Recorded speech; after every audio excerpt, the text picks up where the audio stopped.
We are on the helm of a greater war like situation when it comes to the global economical situation. World में आज हम उस जगह पे खड़े हैं जो कि बहुत चिंतनीय विषय है और जिसको बहुत ध्यान में रख के चलने की दरकार है।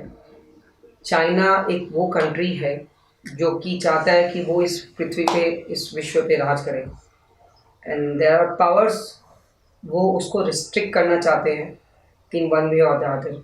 चाइना इस एजेंडे में लास्ट 25 साल से काम कर रहा है। बाकी देश इस चीज़ से पूरे आइसोलेटेड या अनभिज्ञ रह गए और चाइना आज उस पोजीशन पे पहुंच चुका है जो कि रुकने को तैयार नहीं है। कोई भी तरह से वो रुकने को तैयार नहीं है and they want to rule the whole world, and ये सबसे बड़ा चिंतन का विषय है माय डियर फ्रेंड्स। तो हमें कोई भी कदम बहुत सोच समझ के आगे लेने की दरकार है, because we are heading to a situation which can give rise to the world war 3। Already मेरा ये आंकलन है कि ये जो कोविड एपिसोड अभी चल रहा है, this is just the beginning of world war 3 in one way और द अदर। बट ये अभी प्रीमेच्योर होगा इसको जस्टिफाई करना या एस्टेब्लिश करना कि it is really a part of world war 3। But yes, concerns are very high, that suspicions are also very high. Result सामने नहीं आए हैं वेदर ये आज जो हो रहा है पूरे वर्ल्ड में, वर्ल्ड ओवर, और जो डेथ्स या जो सिचुएशन से आज वर्ल्ड गुजर रहा है, ये चाइना के या जैविक एक्सपेरिमेंट्स, जैविक हथियार के रूप में चाइना यूज़ कर रहा है या वास्तविकता क्या है, ये अभी भी हम सब अनभिज्ञ है। रिजल्ट्स सामने आएंगे वन डे और the other. But underline idea या अंडरलाइन थीम जो मैं आपसे आज आपको आगाह करना चाह रहा हूँ या आपसे शेयर करना चाह रहा हूँ, वर्ल्ड की पोजीशन ऑन इकोनॉमिक फ्रंट अच्छी नहीं है। हम एज अ कंट्री इन सारे वर्ल्ड इकोनॉमिक अफेयर्स से कुछ हद तक आइसोलेटेड है। मैं ये तो नहीं बोलूँगा कि पूरे आइसोलेटेड है। वर्ल्ड इकोनॉमी में अगर कोई इम्पैक्ट आएगा तो definitely India can't remain isolated with that. India will always be a part of that. But then आज हम जिस जगह पे खड़े हैं, आज प्रोडक्शन एंड कंजम्पशन अगर दोनों इक्विलिब्रियम और हम लोग अगर इक्वली बैलेंस कर ले और सारा का सारा अगर हम लोग अपने कंट्री में सब कुछ कर सके, situation are going to be different. But yes, dragon ही है, ड्रैगन ही रहेगा। What is going on beneath their agenda और the planning which they are doing is unknown, ये हम नहीं जान सकते। बट हम अगर अपना अच्छाई या अच्छा करनी या आज जो भी इंडस्ट्रियलाइजेशन प्रमोशन चाइना से जो निकलना चाह रहे हैं, मोदी जी जो बोल रहे हैं, अगर वो प्रॉपरली प्रोपोगेट होता है और we the businessman community adapt करते इंडस्ट्रियलाइजेशन प्रोसेसेस को, तो we can change our future. China ने जो चीज़ आज 20 साल पहले करी, या we are late today, but अगर हम आज उस चीज़ को एडप्ट या इम्प्लीमेंट करते हैं तो आने वाले 5-10 साल में हमारा भविष्य, हमारे बच्चों का भविष्य, हमारी कंट्री का भविष्य बहुत सौहार्दपूर्वक और बहुत अच्छा होगा। बहुत बड़ी कोई एंटवर्ड सिचुएशन आ जाए तो I also don't know what is going to be the destiny, but ये दुनिया चलती है ऑप्टिमिज्म पे। मैं ऑप्टिमिज्म की आपसे बात कर रहा हूँ, and we should always be optimistic.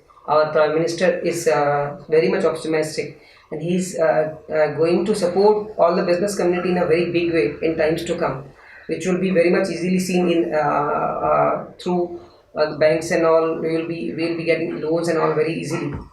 One more point of concern which I see at this particular juncture is that China has recently come up with its own virtual currency to do away with dollars. Friends, China अपनी सोच, अपना agenda ऊपर रखने के लिहाज से वो हर संभव प्रयास करेगा जो कि उसको इस विश्व का सुपर पावर बना दे। इसमें डाउट भी नहीं है। आज के डेट में चाइना जितने पावरफुल है, it is a super power, but the way in which they have achieved the super power tag is not at all justified. And दूसरे को शोषण करके अगर आप सुपर पावर बनते हो तो सुपर पावर नहीं। लाइफ में एक इंडिविजुअल आदमी के लिए जो कंसेप्ट लागू हो, सेम एक कंट्री के लिए भी लागू होता है। तो वो जो चाइना ने जिस तरह से अचीव किया है, that is not realistic my dear friends. आज हम जिस दिशा या दशा से जा रहे हैं, हमारे मोदी जी के निर्देशानुसार, that is the right way.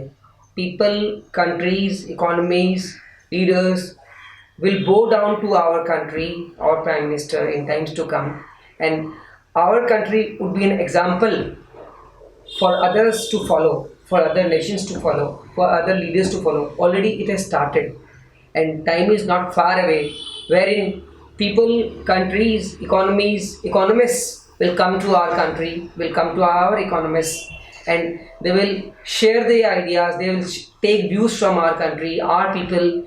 We will rule the world, my dear friends. So, you should be fortunate. I am fortunate that I am born in India, and you should always be cherishing whatever is there with you, regardless of the losses which we have made, incurred, और आज the situation in which we are today, जिस dilemma में हम आज खड़े हैं, Covid के लिए बोलो या जो भी है, तो सारा नेगेटिविटी को हम दूर रखते हुए अगर हम पॉजिटिविटी की बात करते हुए आगे जाएं और इन सारी पॉजिटिव एपिसोड को अपने जीवन में सोच के आगे बढ़े, तो sky is the limit my dear friends for all of us, because our prime minister is working seamlessly for the upliftment of we as the citizens, our economy as a whole. दो idea मैंने आपको recently बताई. Industrial promotion को एक बड़े रूप में आकार देने की मोदी जी कोशिश कर रहे हैं, और टेररिज्म को कैसे यहाँ से भगाया जाए उस पर तवज्जो डाली जा रही है. प्लस कैसे वर्ल्ड का इंडिया तारनहार बने. चाइना दिमाग लगा रहा है सुपर पावर बनने पे, मोदी जी दिमाग लगा रहे हैं तारनहार बनने पे. This is the basic difference. China will rule like a dragon, India will rule like a healer, wherein people will come to India and seek healings, seek blessings from India, seek lessons from India, and will implement in their countries. So who is more better? Who is the superpower in real terms? By money, by resources, by military, China can be very bigger. But जो चीज़ हम दे रहे हैं आज countries को, आज मोदी जी अपनी medical research सारे देश के साथ साझा करने के लिए कल उन्होंने 120 कंट्री के साथ नैम सबमिट किया. तो what does this signify?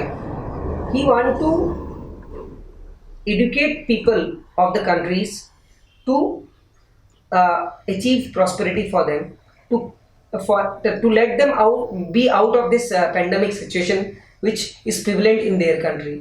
Why it is required? Modi ji क्यों करे ऐसा? वो अपना चिंता करे और अपना चिंता अपने इंडियंस की चिंता करे और छोड़ दे.